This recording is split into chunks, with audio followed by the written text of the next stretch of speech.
Rajesh, thank you for doing this.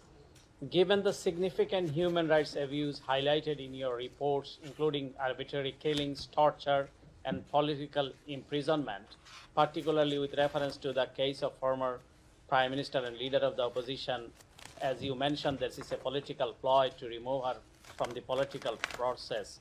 So, how do you ensure these reports lead to tangible changes and that the regime responsible face consequences for their extreme human rights violations?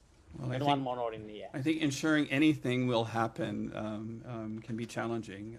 Certainly our hope with the Human Rights Report is by shining the light on specific issues and specific human rights concerns, we're able to help facilitate change by governments and regimes in a positive direction. With regard to Bangladesh, we had the visa restriction policy that was announced in May 2023, implemented before the elections with the hope of reducing violence to deter actions that could undermine the democratic election process.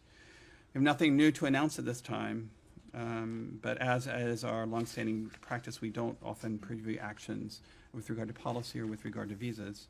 But we have repeatedly expressed concern about the efforts by the government to repress freedom of expression, including for members of the press, freedom of association, and other fundamental freedoms and human rights, and that remains a continued concern of the United States.